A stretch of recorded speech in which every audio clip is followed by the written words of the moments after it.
Hello everybody, welcome to divinely guided 7777। कैसे हैं आप सब लोग? Here I come with the message of the day. तो लेट्स सी कि आज का मैसेज किसके लिए है, किस एनर्जी में है, किस तरह का है। ये एक शॉर्ट वीडियो होगी। अगर आपने मॉर्निंग में देखी तो आपके लिए गाइडेंस है, और अगर आपने एंड ऑफ द डे देखी तो ये आपके लिए डे रिफ्लेक्शन होगा। मैसेज आपने वही लेना है जो लगे आपको अपनी सिचुएशन से मैच करता हुआ। टैरो में ये मैसेजेस आए हैं, सब आपने अपने ऊपर इम्पोज नहीं करने, और इनकी बेसिस पर आपने कोई फ़ाइनल डिसीजन नहीं बनाना।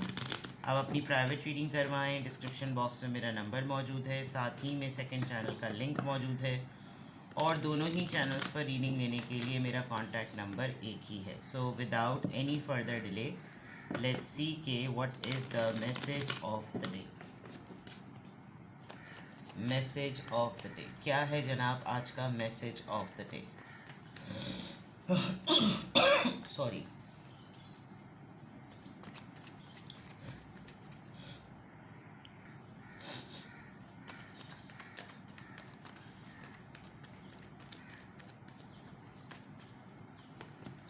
द वर्ल्ड,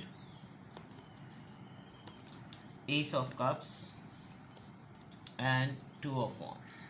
वेल, कम्युनिकेशन तो नहीं है, बट इतना ज़रूर है कि somebody is thinking about you।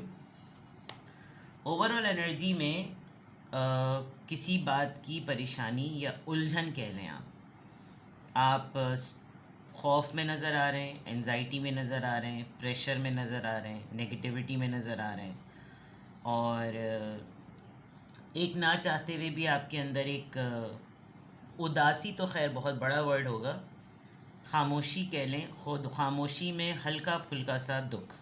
ठीक है, काम बहुत ज़्यादा कर लिया है, या काम बहुत ज़्यादा ही करते रहते हैं, रेस्ट की नीड है आपको, स्ट्रेस आपको फील हो रहा है, burden, you are not getting up. कि आप ये समझ लीजिए कि जब कभी भी आप उठ रहे हैं, सो के उठ रहे हैं, तो आपका सर भारी है, आपके कंधे भारी हैं, आप बहुत ज़्यादा अपने ऊपर एक अननेसेसरी लोड, एक ओवरवेलमिंग बिहेवियर, सब कुछ जैसे मतलब नेगेटिविटी है। आप ये समझ लीजिए कि नेगेटिविटी है। ठीक है, एक बस आपका ब्रेकिंग पॉइंट आने वाला है, या तो आपका आने वाला है या किसी का आपकी तरफ ट्रांसफ़र हो रहा है, जो कि एक प्रोवोकिंग एनर्जी है, मैं फील कर सकती हूँ। ठीक है ना, बहुत दफ़ा ऐसा हुआ है कि आप हमेशा उसको कोप अप कर लेते हैं, हमेशा एडजस्ट कर लेते हैं, लेकिन इस वक्त शायद बैरियर शीट पक्की हुई हुई है कि आपकी एबिलिटी नहीं हो रही है कि आप इस वक्त कोप अप करें। उलझा हुआ जहन कह सकते हैं, और फजूल का आप अपने आप को एक वनरेबल सिचुएशन में डाल रहे हैं कि क्या मैंने ऐसा गलत कर दिया। थोड़ा सुपरफिशियल होकर सोचने लगें कि हर थोड़े दिनों बाद मेरे साथ ऐसा कुछ क्यों होने लगता है, मैं ऐसा क्या गलत करता हूँ, इस तरह की बातें। और यानी अगर कोई आपको इस सिचुएशन में कोई हल्का सा भी ये कह देना कि तुमने पता है एक दफ़ा मेरे साथ ये किया था, आप पता नहीं उसको, क्योंकि इस वक्त आपकी ना एक बिल्कुल बहुत सेंसिटिव स्टेज हुई हुई है, तो आप बिल्कुल ऐसे हो जाएंगे कि हाँ, वो फिर आप सफाइयाँ देना शुरू कर देंगे। इस कार्ड से मुझे ऐसा लग रहा है। क्यों आया है ये ऐसा? आपको इस बात की बहुत ज़्यादा एंजाइटी हो रही है कि आपकी लाइफ में अभी जो पर्सन मौजूद है, आपको फोर्सफुली कोई ना माफ़ी मंगवाएगा, जो कि आप जानते हैं कि आप ये नहीं कर सकते और आपको नहीं करना चाहिए। अभी से तैयारी पकड़ लें, या तो आपको फजूल में कोई आकर आपको कोई, एक तो ये तो 6 ऑफ कप्स, यानी समबडी इज़ मिसिंग यू, कोई बहुत ही बुरी तरीके से आपको याद कर रहा है, और उसको याद करने में ही एक्चुअली आप पर हटन तपन चढ़ रही है। तो जब वो हट रहा है, उसकी हट रही है, तप रही है, वो तमाम वो चीज़ों में आपको, आपसे मोहब्बत भी है तो आपको याद भी कर रहा है, तो साथ ही में आपसे नफ़रत भी कर रहा है, वही चीज़ें सोच भी रहा है। आपका ख़ुद का भी ये पैटर्न हो रहा होगा, क्योंकि आप रिसीव कर रहे होंगे telepathically, and then you must be thinking कि घूम फिर कर देखना यही होगा कि मुझको ही कहा जाएगा कि मैं ही माफ़ी मांगूँ, क्योंकि यहाँ पर नाइट ऑफ कप्स भी है और यहाँ पर पेज ऑफ कप्स भी। आप देखिए दोनों तरीके से, यानी आपने शायद इसको ऑलरेडी एक इमेजिन कर लिया है कि आप एक ऐसी सिचुएशन में आने वाले हैं जिसमें आपको हाथ बढ़ाना पड़े। शायद आपको अपनी ईगो को हर्ट होते हुए पहले ही से सोच रहे हैं आप, जिसकी वजह से आपको बहुत ज़्यादा एंजाइटी हो रही है। And then with this knight of cups, ये भी एक बात है कि जनाब आपको आपको एक्सपेक्टेड है कि आपको ही पहल करनी पड़ेगी, क्योंकि आप अपनी आदत से भी मजबूर हैं। आप हमेशा अपने मेंटल पीस को अगर प्रायोरिटी देते हैं और इस वक्त आप अपने मेंटल मेंटालिटी को कोप अप नहीं कर पा रहे, तो आपको मालूम है कि आप किसी भी दिन ये ऊटपटांग हरकत कर देंगे कि सेल्फ रिस्पेक्ट तो जाएगी किसी कोने में, किसी खुड्डे में, और आप ये हरकत करके अपनी वैल्यू को, अपनी वर्थ को ना खो बैठेंगे दोबारा से। और ये शायद इस दफ़ा आपसे करना बहुत मुश्किल है, इसीलिए आपको बहुत ज़्यादा इस वक्त एंजाइटी हो रही है, बहुत ज़्यादा। यहाँ मैं अगर देख सकती हूँ तो येस, इट्स वेरी क्लियर कि कहीं कोई फिर से बोलेंगे आप लोग के ट्रैवल का कार्ड आ गया और ट्रैवल फिर लिखा हुआ है। एक साइकिल है आपकी लाइफ का जो कि फाइनली अपनी कंप्लीशन पर है, और शायद आपने अब ये समझ लिया है और तय कर लिया है कि किसकी मोहब्बत जो है वो दिखावा है और किसकी मोहब्बत में अमली तौर पर जो है ना दम है। दो बातें होती हैं, ये मैं आपको मैसेज ऑफ द डे में बता दूं कि ख़वातीन की जो है ना खूबसूरती होती है जिससे मर्द हजरात माइल होते हैं, और मर्द हजरात की कम्युनिकेशन स्किल्स होती हैं जिससे ख़वातीन माइल हो जाती हैं। दोनों ही चीज़ें धोखा और फ़रेब हैं। खूबसूरती आप देखें मेंटेन की जाए तो बद से बदसूरत चीज़ खूबसूरती में बदल जाती है, और मैनिपुलेशन और कम्युनिकेशन को मुस्तकिल और जो है वो उसमें रिफाइनमेंट लाई जाए तो सामने वाला बातों में ही पागल हो जाता है। दोनों ही एंगल पर एक ही चीज़ देखनी चाहिए, और वो होती है कि तर्ज़ अमल क्या है। यहाँ पर यही चीज़ नज़र आ रही है कि आप किसी एक इंसान की बड़बकियों में इतने ज़्यादा आप पड़ गए हैं कि आप हकीकी दुनिया से आप पीछे हट गए।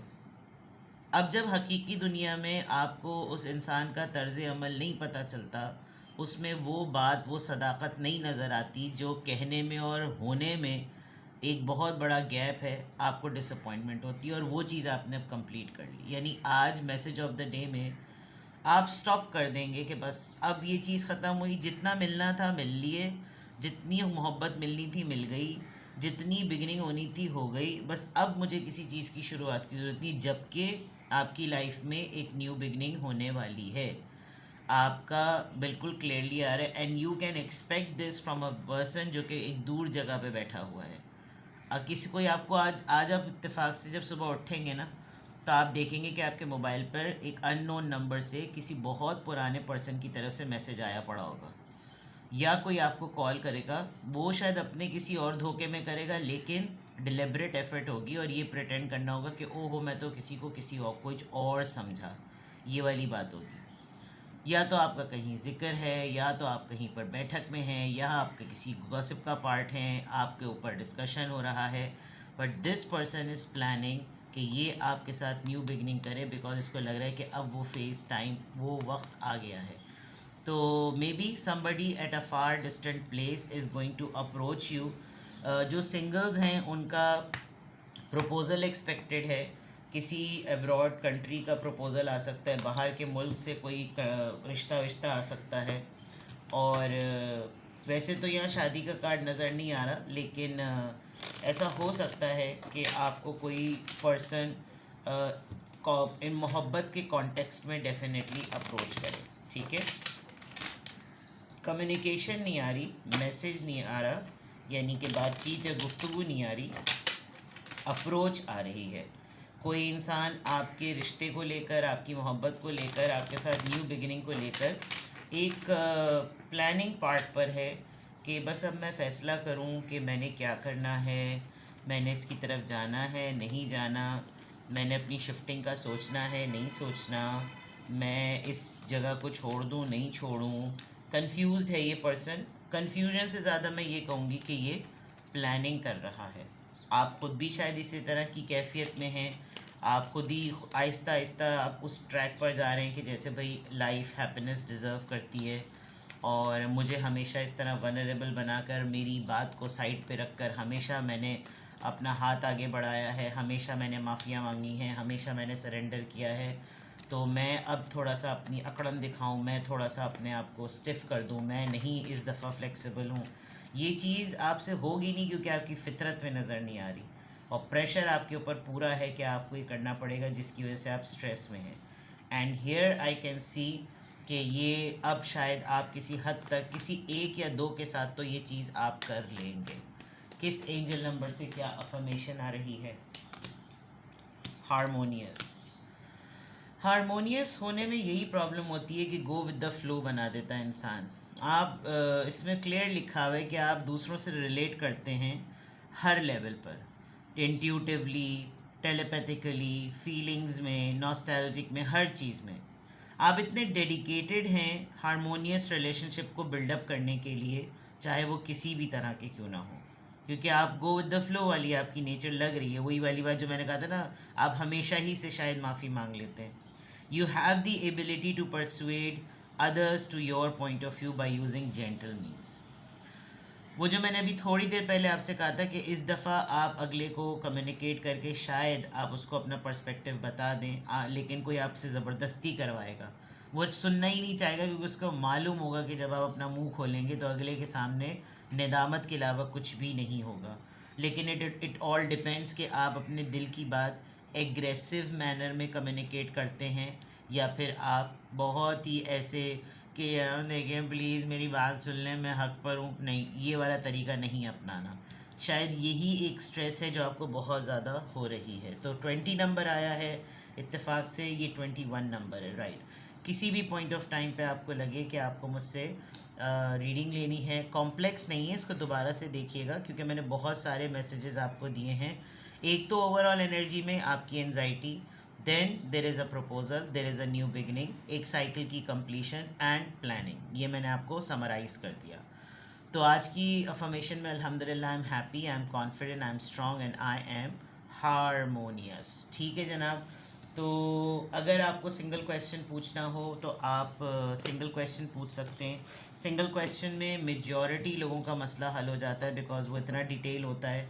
हर पर्सपेक्टिव से मैं उस आंसर को, उस क्वेश्चन को आंसर करती हूँ, और मैं येस और नो में जवाब नहीं देती. सिंगल क्वेश्चन का आंसर बहुत डिटेल होता है. लेकिन आपके बहुत से मल्टीपल क्वेश्चंस हैं, आपको एक ही मैटर को लेकर मल्टीपल क्वेरीज़ हैं, तो आप अपना 20 मिनट्स और 30 मिनट्स का स्लॉट बुक करा सकते हैं. वो लाइव व्हाट्सएप वीडियो कॉल पर होता है. आप व्हाट्सएप पर लाइव वीडियो कॉल में मुझसे डायरेक्ट आमने सामने अपनी रीडिंग करवा सकते हैं. सिंगल क्वेश्चन का मीडियम ऑफ आंसर बिल्कुल डिफरेंट होता है, and private readings are not for free. अपना बेहद ख्याल रखिएगा. Bye bye.